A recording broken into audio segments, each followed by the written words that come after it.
Podcast Network. Your team every day.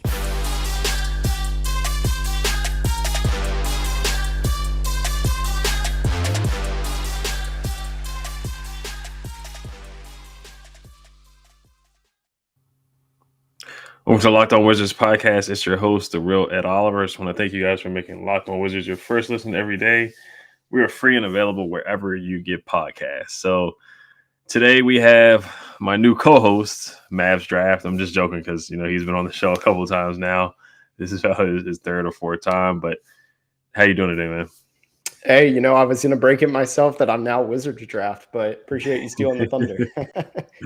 Right, yeah, anytime. So today we're going to talk about Bennedict Mathurin. We may get to Shaedon Sharpe, we'll see, or on the next episode with Dice and Daniels, who knows. But we're mainly going to talk about Bennedict Mathurin.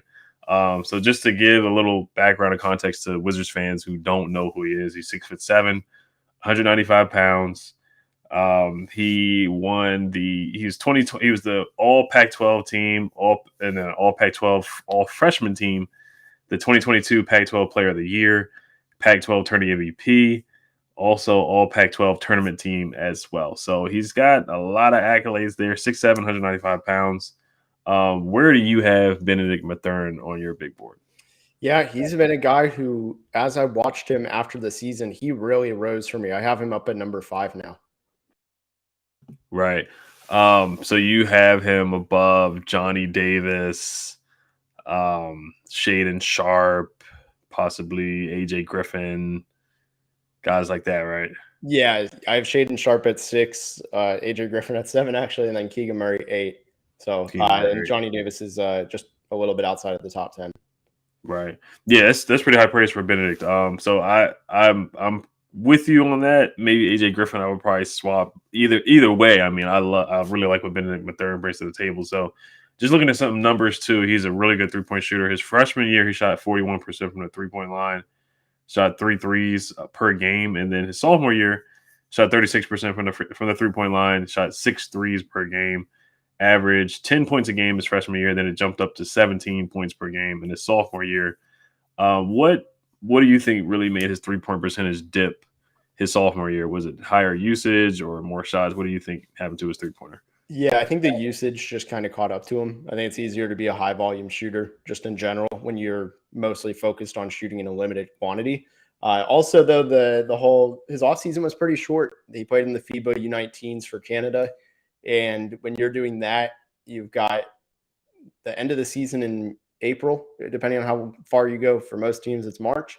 You start training in May, and then you have the FIBAs in, June, July, and then you have about a month in between before school starts back up of nothing, and then boom, you're right back at it. So probably just a tight schedule. Some players adjusted better than others, but I think that's really the main little background behind why that would have happened.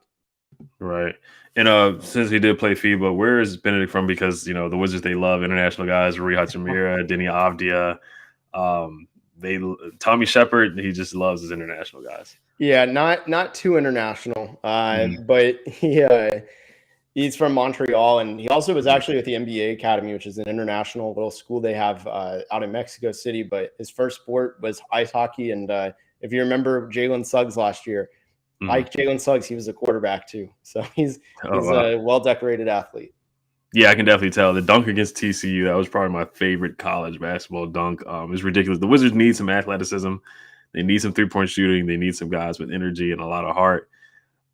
So one thing about his game, what did you think about his finishing and touch around the rim? I've heard some people say some of his weaknesses is his finishing around the rim, other than dunks. What did you think about that?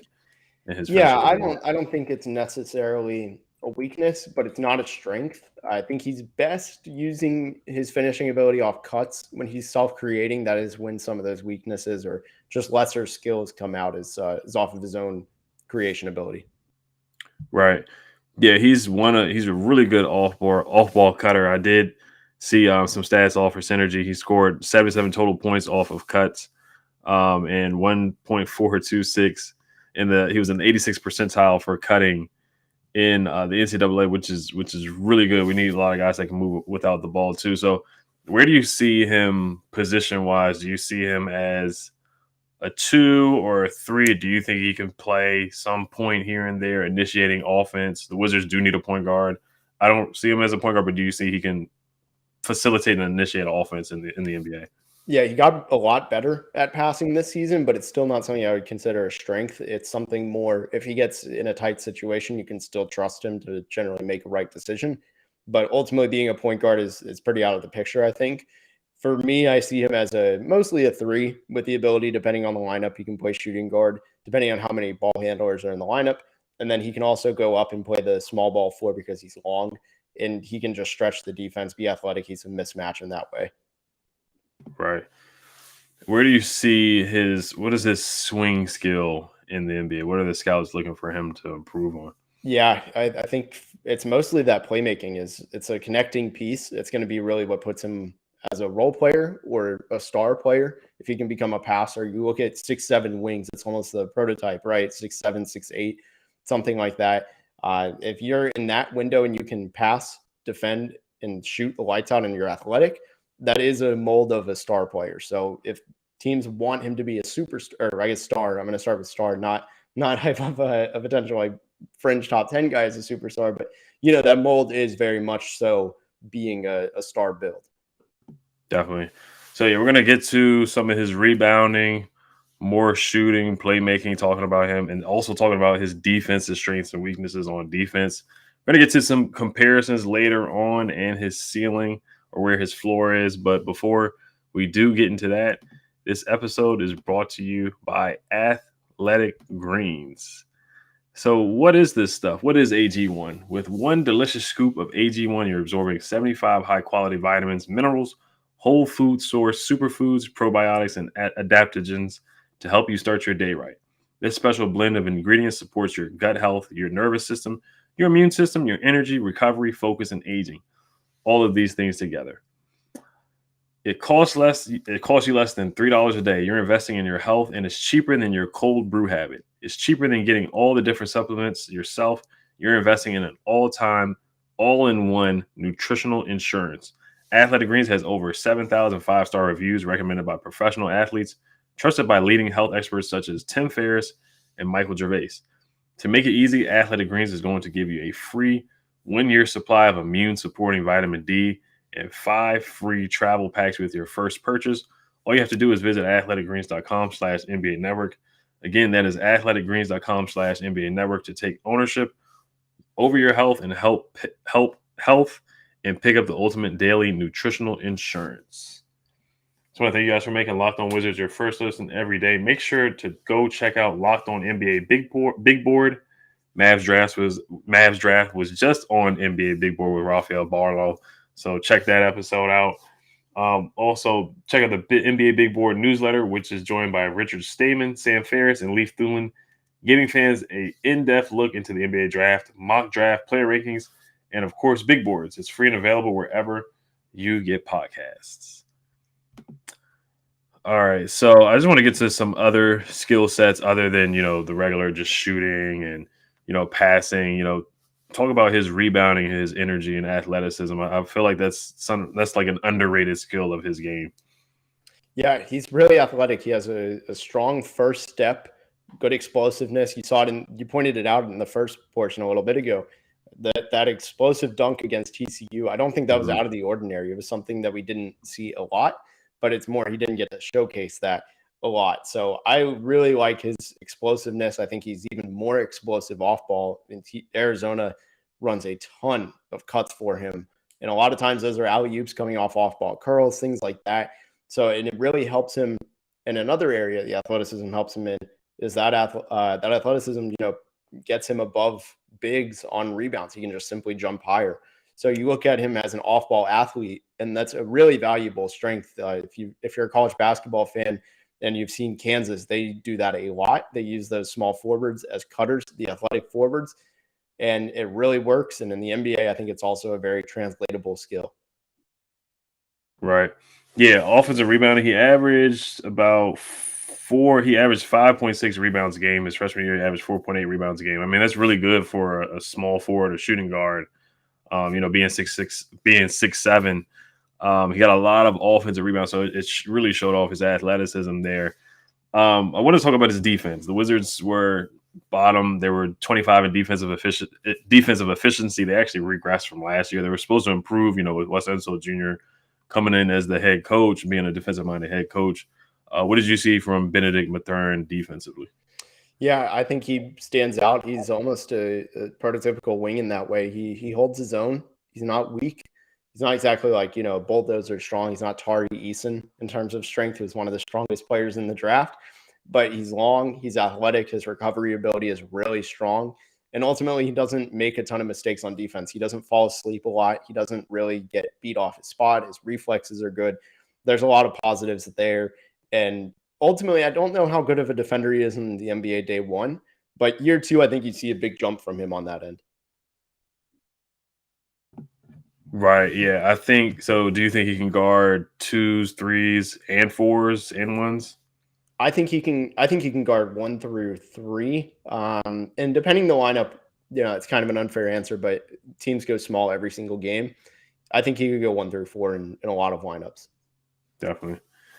What do you see his ceiling in and as his floor in the NBA? Yeah, just in terms of role, you look at his floor being a 3-and-D. I mean, it's a really high floor. If you're a 3-and-D guy and you also have the athleticism, it's going to work as an off-ball player. His ceiling is just being a star. I really do think he has star potential. That's why I moved him all the way up to number 5. You look at if his passing and ball handling come along, you're looking at a really modern wing in every way that can defend, can pass, can shoot. And like I said, that's just the mold of a star in the NBA, especially at his size. So I love his upside, and his floor is very reasonable too. Definitely.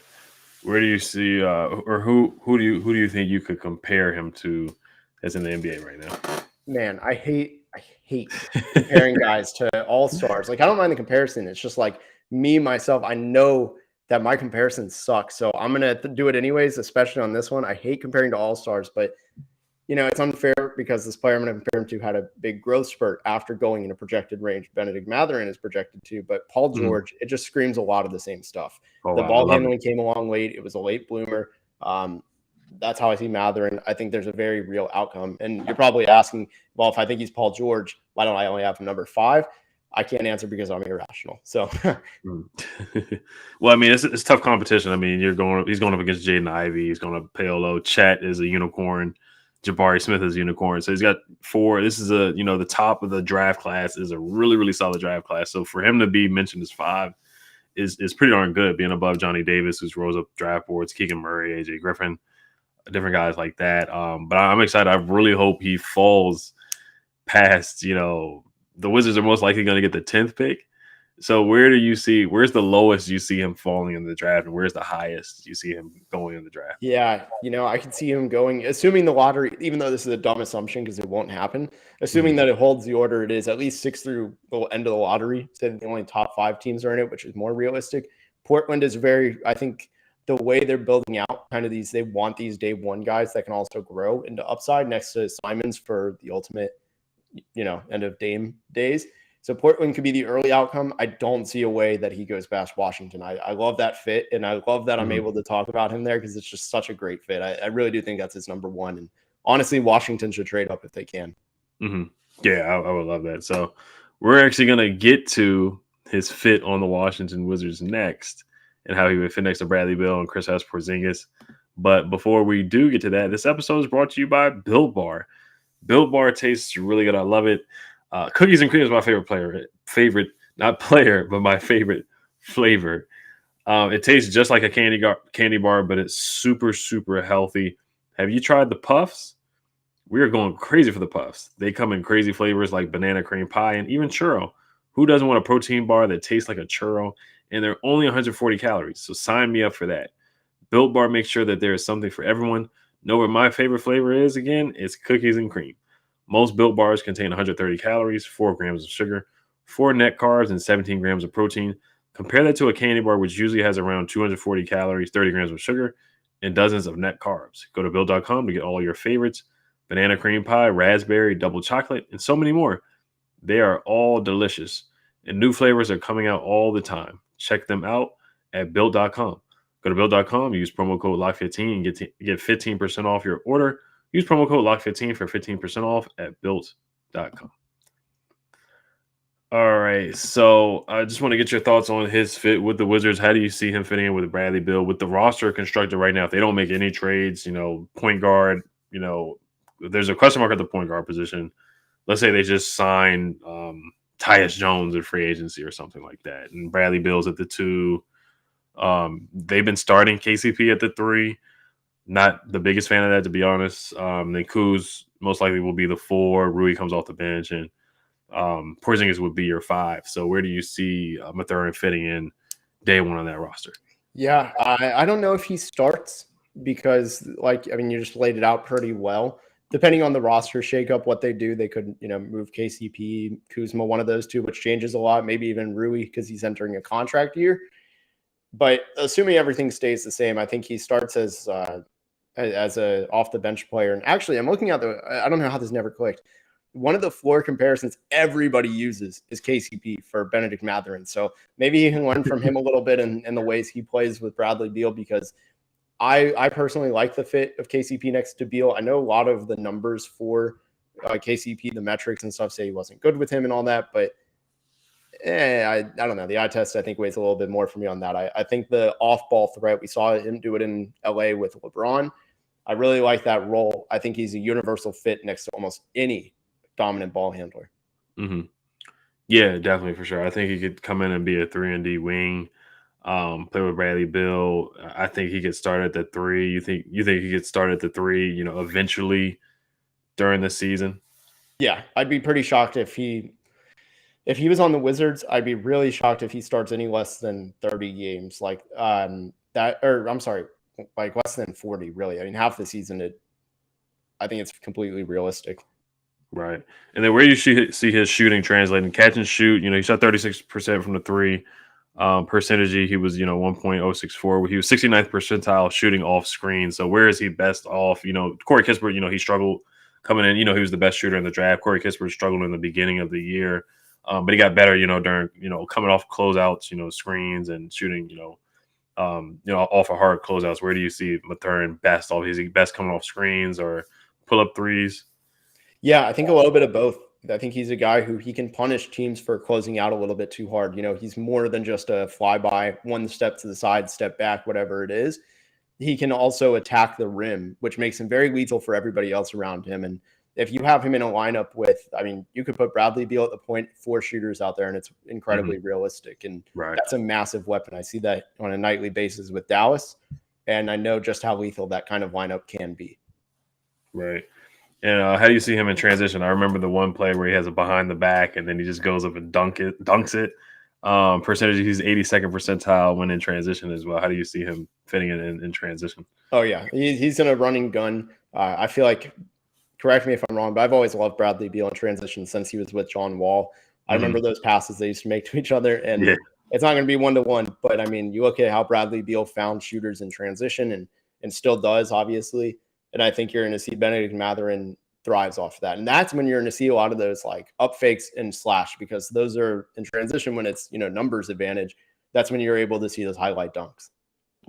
Right. Yeah, I would love that. And there's John Wall, there's a small percentage he may come back. If he's bought out, you never know what happens. But yeah, Bennedict Mathurin is ridiculous in transition. Bradley Beal, like you brought up, playing the point guard, I think Benedict would really fit well. I think like you said, I think he's the perfect fit for Washington. I don't think they have the capital to trade up, but if he falls some way somehow to pick 9 or 10, or if the Wizards get lucky in the lottery and get pick 8, I think that would be the perfect spot for Benedict coming in playing next to Bradley Beal.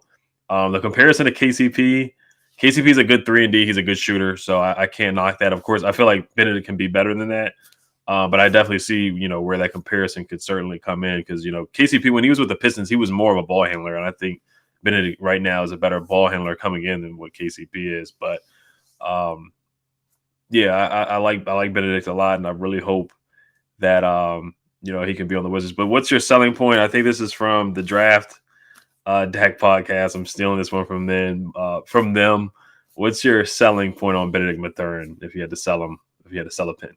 Yeah, so it starts with, you got a guy with great size, great athleticism, excellent shooting ability. It translates. I don't see any way it doesn't translate. He's at the worst passable On defense, he's a neutral, which in the NBA, if you're not negative, you're a positive.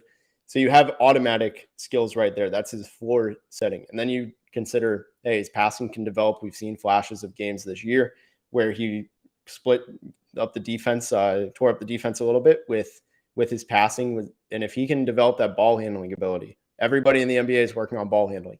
If he can be a half-court ball handler, which I don't think is that unreasonable of a jump, although it is the biggest jump you would make in his game, you have a two-way star. And that is the most valuable position to have, that two-way creator in some capacity. Even if it's just a secondary creator, you're having a two-way guy who can play off-ball, play on-ball, and defend at a really high level, and that's a star. Yeah, you definitely sold me. What do you think the vertical is going to be? I'm going to go with the exact number. I'm going to say it's a hair short, 39 inches. 39. Yeah, no, I'll take that. I'll take that any day of the week. But Mavs, is there anything you want to plug? No, just the site MavsDraft, the Twitter MavsDraft is where everything goes through. Just about every day at this point, I'll be doing film reviews or scouting reports on just about every prospect in the draft. Definitely, yep. I want to thank you guys for making Locked On Wizards your first listen every day. Now make your second listen Locked On NBA from the first jump ball of the play-in tournament to the last possession of the NBA Finals. Locked On experts take you deep inside the playoffs with insight and analysis affecting all 30 teams. Mavs, I just want to thank you for coming on. Thank you guys for watching and listening. I am doing a mailbag episode sometime this week before the lottery. The lottery is May 17th, so it's coming up very quickly. Thank you guys for watching and subscribing.